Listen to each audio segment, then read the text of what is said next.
Os 4 novos concelleiros que o Partido Socialista de Vilagarcía conseguiu nas eleccións do mes de maio permítenlle repartir a carga de traballo do Executivo coa creación de novas áreas.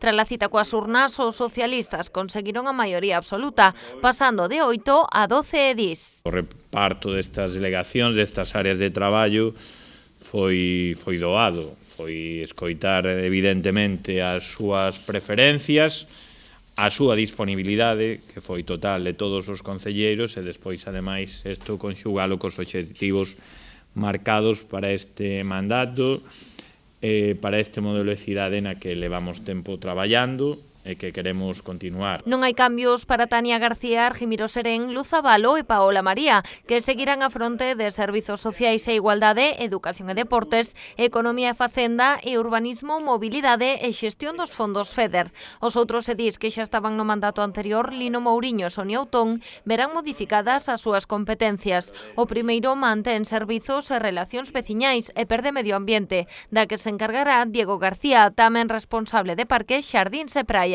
A segunda seguirá a ser responsable de Cultura e Persoal, pero Xuventude dependerá de Alba Briones, tamén á fronte de Promoción Económica e Emprego. Sería un desperdicio que non aproveitásemos a experiencia e o coñecemento das áreas, das diferentes áreas de goberno, pois que adquiriron os concelleiros que xa estaban no anterior mandato, pois ten que ter un peso importante agora de xestionar o Concello de Vilagarcía.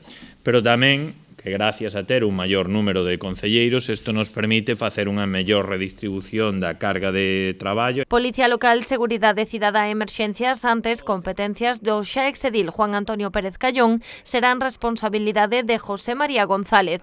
Ademais, créanse dúas novas áreas: Sanidade, Consumo e Benestar Animal, a cargo de Matilde Laya, e Turismo, Novas Tecnoloxías e Administración Electrónica, con Álvaro Carou á fronte. Pois é unha transversalidade que non se centre en cada unha na súa área, senón que moitas ou unha gran maioría están conectadas entre sí, que moitas decisións non as toma unha soa concellería, senón que ten que ser fruto do traballo de todos os concelleiros. Alberto Varela mantén as dúas tenencias de alcaldía para Tania García e Argimiro Serén. Finalmente, o igual que xa fixera no anterior mandato, o alcalde resérvase a coordinación de todo o equipo. As liberacións, a composición da Xunta de Goberno Local e a representación noutros órganos coñeceránse no pleno organizativo, que se celebrará nos próximos 15 días.